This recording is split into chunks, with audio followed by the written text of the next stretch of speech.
Mais on peut faire sous forme de révision. On peut juste se rappeler avant de continuer pour rafraîchir la mémoire. Et c'est ce que je suis en train de faire. Est-ce que ça, c'est clair? Donc, on vient de voir quoi? On vient de voir le routage statique.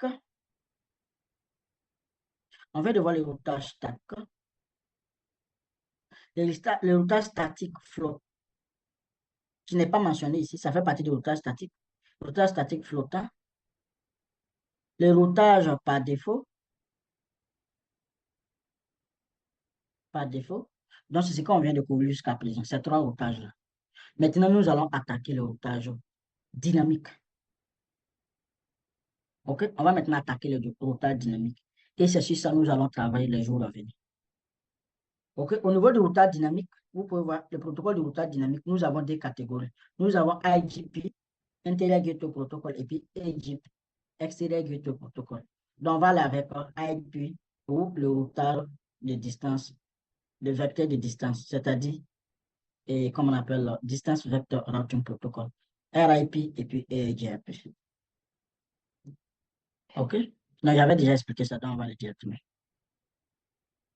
OK? Donc, on va aller d'abord avec quoi? RIP, Routing Information Protocol. RIP, ça veut dire tout simplement Routing Information Protocol. OK? Routing Information Protocol. Donc, on va décrire les caractéristiques de base du protocole RIP. On va expliquer le fonctionnement du protocole RIP et puis la configuration du protocole RIP. OK? Permettez-moi de boire de l'eau.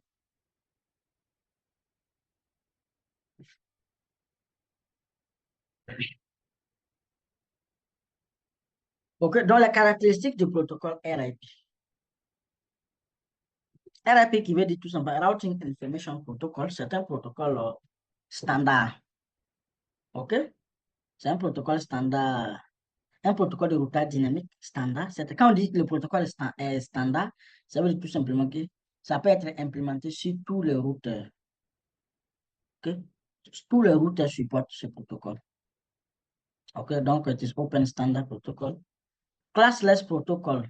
Quand on dit classless, on a parlé de protocole, on a parlé de, qu'on appelle sous-réseautage. OK? Les adresses de sous-réseautage. Routing par défaut, le routage VLAN, quand le routage version 1 ne supporte pas, qu'on appelle le sous-réseautage, c'est-à-dire l'adressage du sous-réseautage. Même si vous configurez l'adressage du sous-réseautage, ça va prendre tout simplement un réseau classless. OK? Donc, utiliser classless routing protocol. Sorry, comment on appelle? Yes? OK? Have the classful and classless, OK? Classless, bon, c'est la version 2 qui supporte classless, sinon la version 1, OK? Version 1 supporte seulement classful. Version 1. On va voir ça, la version tout à l'heure. OK? Mise à jour envoyée. Donc, la mise à jour pour le routage RIP est envoyée au 255.255.255.255. OK? On va parler un peu de la mise à jour tout à l'heure. OK? La métrique ici, c'est le nombre de shows. C'est quoi le nombre de shows? Vous avez par exemple cet exemple ici. OK, il y a M. A qui est ici. Et puis M. B ici. OK, M. B est ici, M. A ici. Si M. B veut échanger avec M. A, une fois on arrive au niveau du routeur 1 ici, le routeur 1 doit faire un choix entre ces trois chemins parce que nous avons le chemin 1, chemin 2, chemin 3. Le routeur 1 ici doit faire un choix. Si c'est le protocole de routage RIP qui est implémenté sur le routeur, en ce moment, quel choix le routeur va faire ici? Le routeur va tout simplement regarder le nombre de sauts. C'est quoi le nombre de sauts? Le routeur va regarder le nombre le moins élevé de routeurs au milieu pour arriver à la destination. Donc, on va voir. Au niveau des chemins 1, il y a combien de routes au milieu pour arriver à la destination 1? Au niveau, pour arriver à A. OK, ces routes, on ne prend pas ces routes en compte. On va prendre les autres routes. Donc, on va compter 1, 2, 3. Donc, il y a 3 routes au milieu. Donc, le chemin 1 a 3 routes au milieu. Le chemin 2, on a combien de routes? On a seulement 1 route au milieu. Le chemin 3, on a combien de routes? 1, 2. On a 2 routes au milieu. Donc, le R, si c'est le protocole RIP qui a été configuré, RIP va prendre le nombre de sauts le moins élevé. Donc, RIP va prendre le chemin 1, c'est-à-dire RIP va prendre ça. Même si c'est le chemin le plus coûteux. Parce que ne pensez pas que le chemin le plus court est le chemin le plus rapide, hein. Même dans la vie de tous les jours. Souvent, il y a un chemin plus court que là, mais vous laissez pour aller emprunter un long chemin. Parce que le long chemin, la voie est bien bitumée, la voie est propre, et puis il n'y a pas d'embouteillage. Alors que le chemin court est plein d'embouteillages et la voie n'est pas bonne. Donc, souvent, ce qui vous fait emprunter le long chemin. Pour arriver vite, vous pouvez emprunter le chemin court, mais vous allez tomber dans l'embouteillage, ça va vous prendre 2 heures. Alors que si vous empruntez le chemin long, ça va vous prendre seulement 1 heure de temps. Ouais. Donc, le chemin court n'est pas forcément le meilleur chemin. Mais RIP considère le chemin court comme le meilleur chemin, c'est-à-dire le nombre de sauts les moins élevés. C'est ce que ça veut dire. Quand on dit que le nombre de sauts, la métrique ici, c'est le nombre de sauts, ça veut dire tout simplement que RIP considère le nombre de sauts le moins élevé. OK? Maintenant, RIP est un protocole également qui supporte un nombre de sauts maximum de 15 routeurs. C'est-à-dire, si vous avez un réseau qui a plus de 16 routeurs, vous ne pouvez pas implémenter RIP. Si vous avez un réseau qui a plus de 16 routeurs, vous ne pouvez pas implémenter RIP. OK?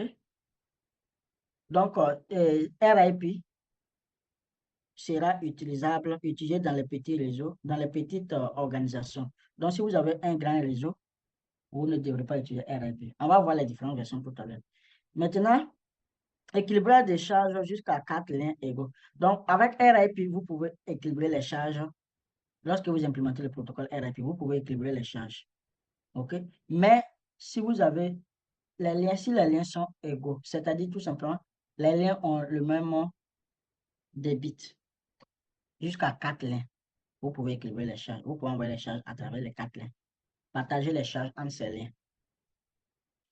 OK? Maintenant, échange des tableaux de routage toutes les 30 secondes. RIP, voilà également un autre problème de RIP. RIP, toutes les 30 secondes, c'est où ils vont échanger les informations entre eux. Toutes les 30 secondes, chaque 30 secondes, les routeurs vont envoyer les hello paquets. Pour ceux qui ont, moi, je pense que vous avez déjà vu ça au niveau de CCN. OK? Chaque 30 secondes, ils vont échanger les paquets entre eux. Pour les mises à jour, tout le monde sait comment les routeurs se mettent à jour. J'ai bien expliqué ça au niveau de CCN. OK? Maintenant, all time, on va parler de timer tout à l'heure, qu'on appelle la page qui suit. Maintenant, la distance administrative de RIP, c'est 120. On a dit que la distance administrative de routage statique, c'est 1. OK? TIGRP, c'est 90, si je ne me trompe pas. OSPF, c'est 110. Et puis, RIP, c'est 120. OK? Ainsi de suite. Ça veut dire quoi? Si par exemple, dans un réseau, on a implémenté static route, AIGRP, OSPF et puis RIP, le premier choix, c'est le protocole opérationnel sera RIP. On va toujours, sera statique.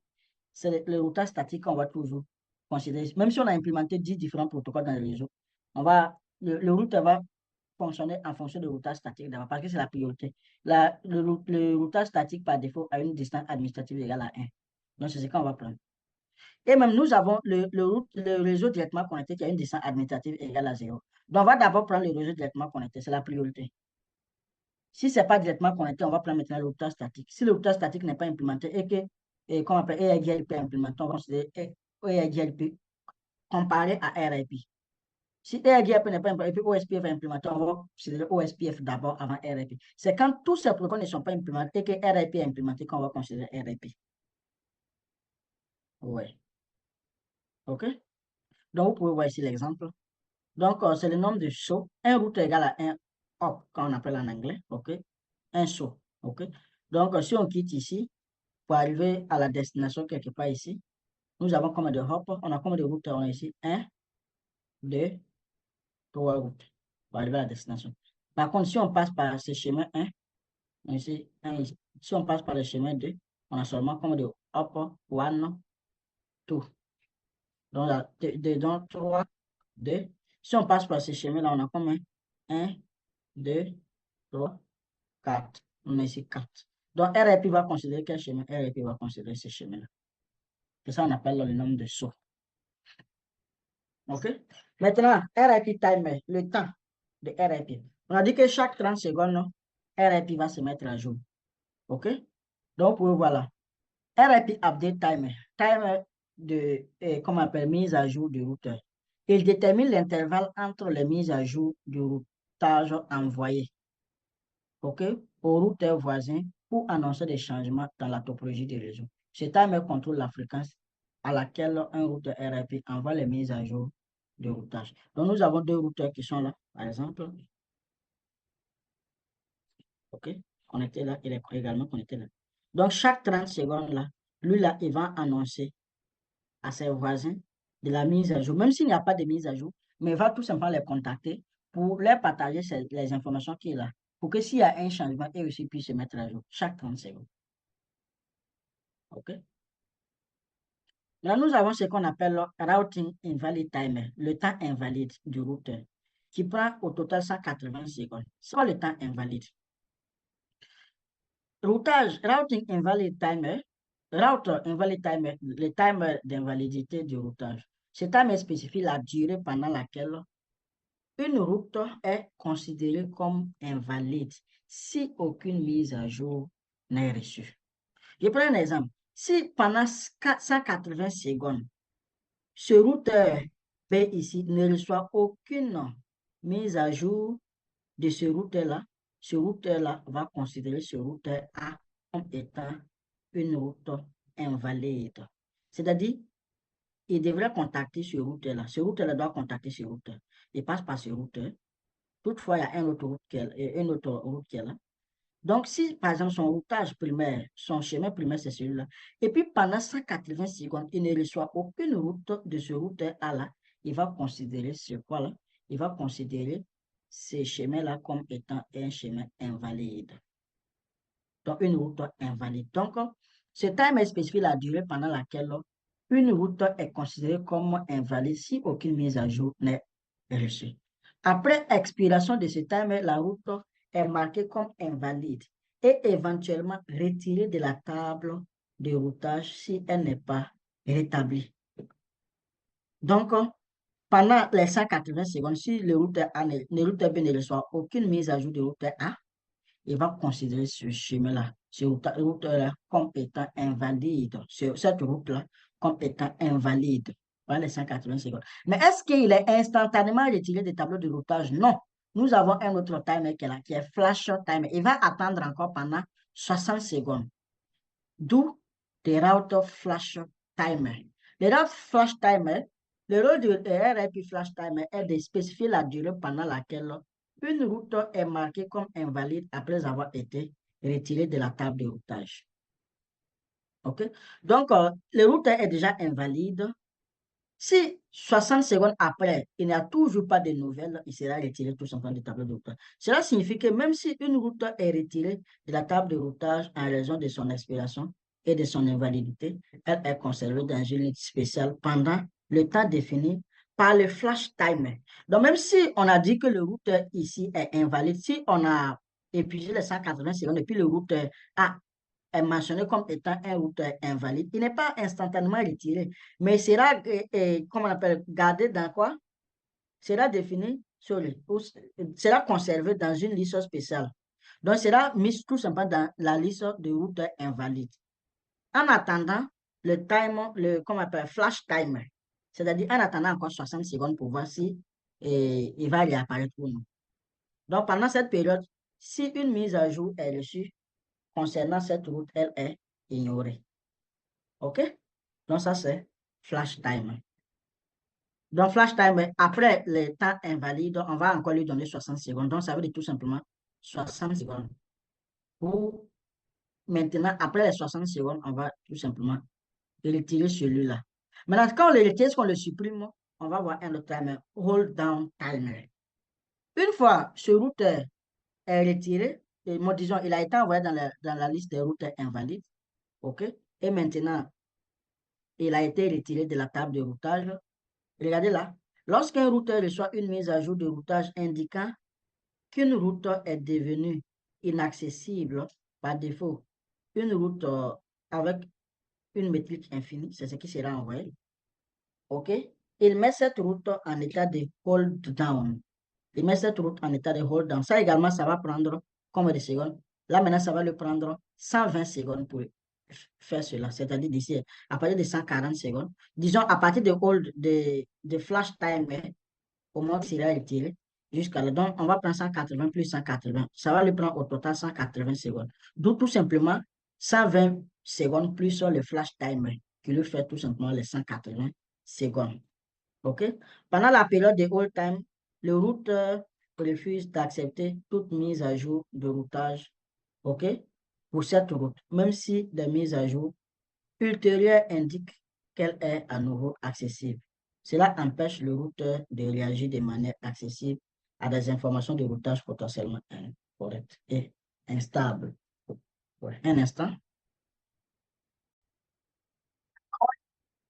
OK? Arrête. Donc, on va continuer. Maintenant, comme je le disais, nous avons des versions de RIP. OK? Et la première version de RIP, comme je le disais, classful, c'est-à-dire ne supporte pas le sous-réseautage. OK? Et puis, la première version de RIP ne supporte pas l'authentification. Plus tard, on va voir qu'on peut configurer une authentification entre les routeurs.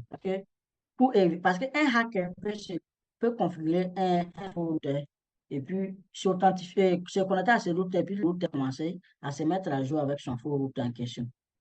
OK? Et il va avoir les informations dans les réseaux en vue de tout simplement pénétrer les réseaux. Donc, pour éviter un tel cas, on va configurer une authentification entre les routeurs. Afin que les routeurs puissent se mettre à jour, ils doivent d'abord s'authentifier. C'est-à-dire, on va configurer un mot de passe ici et puis un mot de passe là. Là, les deux routeurs vont s'authentifier avant de se mettre à jour. Avant de se mettre à jour. OK? Donc, RIP version 1, quand vous configurez RIP version 1, ça ne supporte pas l'authentification. OK? Et également, il use une adresse de diffusion, pardon, de 50.155.255. OK? Donc, ça gaspille beaucoup de trafic. OK? Donc, on a fait améliorer la version 1 pour donner la version 2. Pour maintenant, on supporte le sous-réseautage, classless addressing. Et encore, cette version 2 supporte l'authentification. Maintenant, la version 2 utilise une adresse de multi-diffusion qui est l'adresse 224.0.0.9. OK? Donc, voici la différence entre les deux versions. Si vous remarquez bien, même OSPF utilise une adresse de multi-diffusion qui est, comment on appelle, 124.0.0.5 pour, comment on appelle, les mises à jour, OK? Et également 224.0.0.6 également utilisé pour une communication entre les routeurs qui ne sont pas DR ni BDR. OK? Good. On avait déjà parlé de ça, DR, BDR. Et puis on avait parlé de ces adresses. Maintenant, RIP utilise 224, version de utilise 224.0.0.9. OK? Maintenant, pour la configuration de RIP, vous pouvez voir là. RIP, et pour la configuration, on va aller avec la version 2. OK? C'est mieux d'aller avec la version 2. Là, ça va supporter l'authentification. OK? Donc, la configuration est similaire aux autres, qu'on appelle configuration. Donc, vous pouvez voir, on va aller avec, au niveau du mode de configuration global, on va aller avec router RIP version 2. Et puis, on va tout simplement ajouter les réseaux. Maintenant, pour la vérification, on peut aller avec show IP route, show IP RIP, show IP protocol. Donc, on va implémenter un laboratoire avec continu. J'espère que tout le monde a eu suivre, hein, et que c'est clair pour tout le monde. Ok. Donc, on va monter un autre laboratoire ici.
Qu'est-ce qu'elle fait?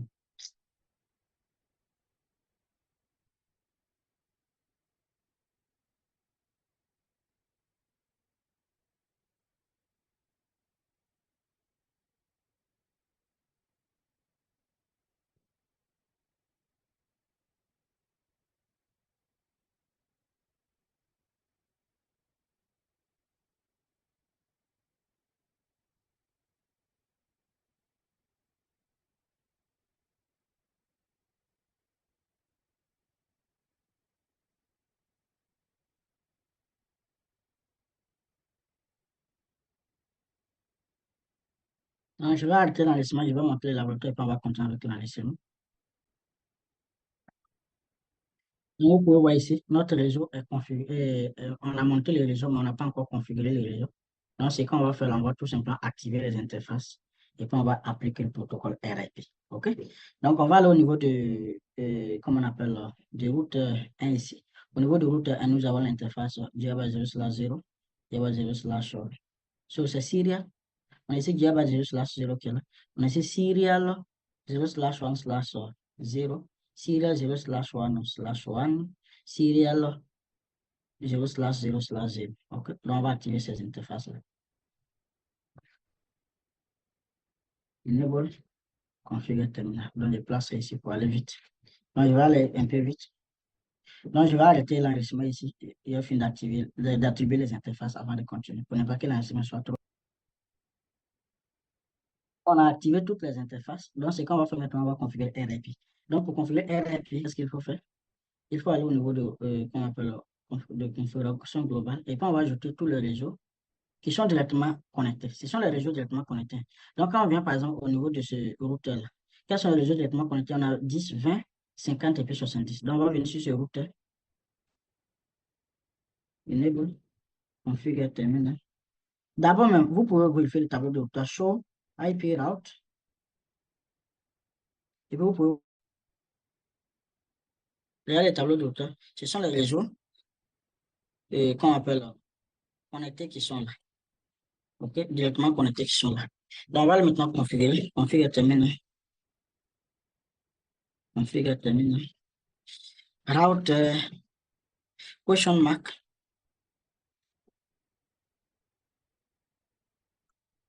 Vous pouvez voir ici. RIP, OSP, AIGRP et puis BGP. Donc, on va le route RIP. Et puis, quand vous mettez question mark ici, vous pouvez voir la version. Version, il faut choisir la version 2. Question mark, on a version 2. Et puis maintenant, on a encore question mark, vous pouvez voir maintenant. On a network. Donc, c'est la commande network qu'on va utiliser. Maintenant, si vous voulez changer les timers, on vient de voir timers. OK, donc vous pouvez mettre ici timer, question mark, vous avez ici basic, routing protocol update timer. Timer basic, question mark, et puis vous donnez ici. OK, mais pour le moment, on va pas aller là-bas, on va aller tout ça avec network, et puis on va ajouter tous les réseaux directement connectés. Donc, on va aller avec network, network. Et puis, vous pouvez voir ici, network number. Donc, on va aller avec 192.168.10.0. Question mark. Et puis, vous rentrez tout simplement. Vous ajoutez directement ces réseaux. On va aller avec point 20. On va aller avec point 30 sur le 20 et puis 50. On va aller avec 70. Donc, on a fini ici. WR. On va aller au niveau du routeur 0 ici. Et puis, on va ajouter les deux réseaux 20 et puis 30. Enable. Configure terminal. Router. RIP. Version 2. Network. OK. 192.168.20.0. Et puis, on va aller avec point 30. W. Donc, on va aller avec le routeur 2 ici. On va utiliser le 30 et puis 40. Configure terminal. Router. RIP. OK. Version 2. OK. Network 192.168. Point. Quels sont les réseaux? 30 et puis 40. 30 et puis 40. 30.0 et puis 40.0. OK. D'où WR. OK? On va aller au niveau de route 4. On va ajouter 4 réseaux ici. Et exit. Router RIP version 2. OK. Network 140.0.100.0.100.0.110.0. OK, do W. OK, on sort d'ici. On va aller au niveau de ce route. On va juste 50 et puis 60. Enable. So exit from here. OK, config router RIP. Vous pouvez voir entre version to network 192.168.50.0.60.0 do WR. OK, on sort d'ici. On va avec le routeur 5. Exit from here. Configure terminal sur router RIP. OK. Et version 2. OK, network 192.168. Point commun, point 70.0. OK. Et puis point 80.0. OK. Do WR. Il faut enregistrer pour ne pas perdre ça. On va aller au niveau de ce routeur. On va ajouter 80 et puis 90 ici. Exit from here. OK. Router RIP version 2. OK. Network 192.168.80.0. Et puis point 90.0. No. Should. Good. WR. Pour le routeur 7 ici. 90 et puis 100. Exit from here. Router. Router RIP. OK. Version 2. Network 192.168. Point, combien? 90.0. Et puis le réseau 100. No, chose. Do, W, tab. Donc, on a fini la configuration comme cela. On a fini la configuration. Tout ce qu'on va faire, on va attribuer des adresses IP ici, à ce routeur-là. Et puis, on va voir si ça va passer 192.168.10.10. OK. Copier ça là-bas. 10.10. OK. Et puis, on va dans le possibility. Bien ici également. J'espère que l'enregistrement est en cours. Yes. OK. On vient ici également. Point 11. Oui.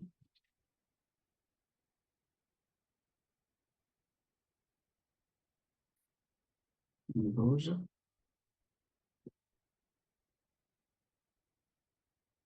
OK. On vient ici. C'est 110. 110. 110.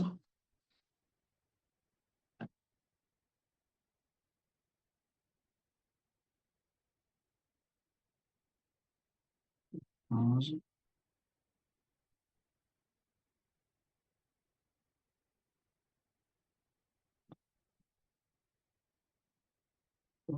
Douze. OK, donc on finit là. Avant de, et, qu'on appelle, on peut venir vérifier là pour voir si est-ce que réellement il y a des mises à jour. Donc on va aller avec show IP route. On va voir si est-ce qu'il y a des entrées pour tous les routes. Regardez ici, quand on descend là, vous allez voir que, regardez là, toutes les entrées sont dans réseau 10, réseau 20, réseau 30, réseau 40, réseau 50, réseau 60, réseau 70, réseau 80, réseau 90, réseau 100, réseau 110. Waouh! Mais est-ce que c'est ce qu'on a donné au niveau du routeur 1? Non, au niveau du routeur 1, on a des entrées pour la configuration qu'on a fait pour que ça truc. Mais on a configuré seulement les connecteurs. On les trouve toutes les entrées ici. Donc, tout ce qui n'est pas dans les tableaux de routage ici, le routeur va rejeter tout simplement. Maintenant, si par exemple ici, vous devez configurer, vous devez communiquer avec Internet, en ce moment, qu'est-ce qu'il faut faire? Si par exemple Internet est ici, supposons que c'est Internet qui est là. Donc, voici Internet ici.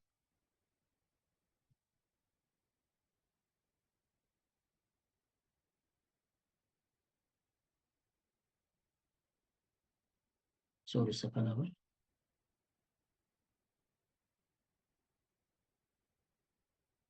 OK. Supposons que c'est Internet qui est là.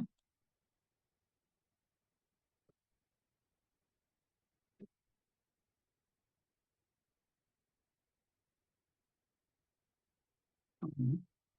Je devrais configurer d'abord. Je vais connecter d'abord.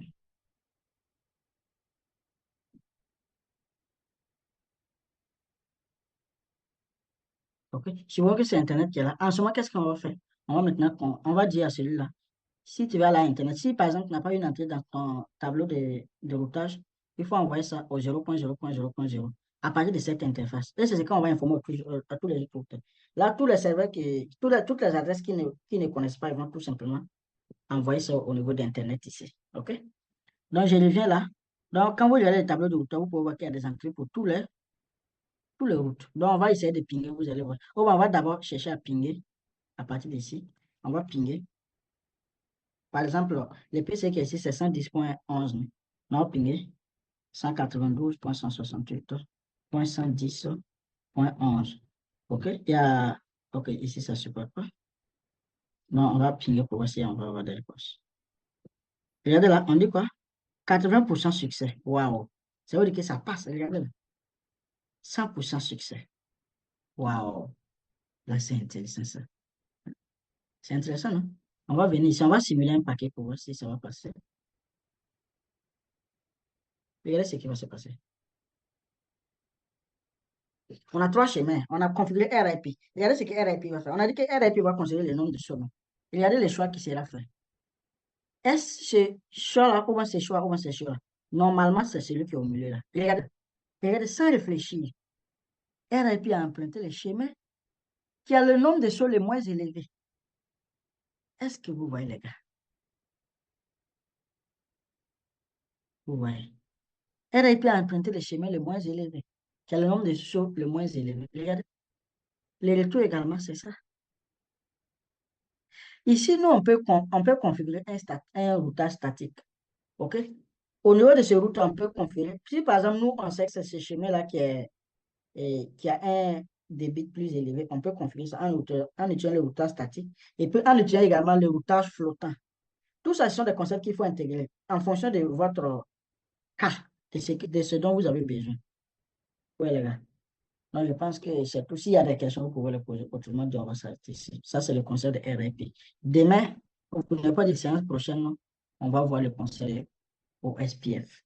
À zone unique, à zone multiple, quand on va finir ça, on va aller avec AIGLP, on va aller AS, et puis on va commencer BGP. OK?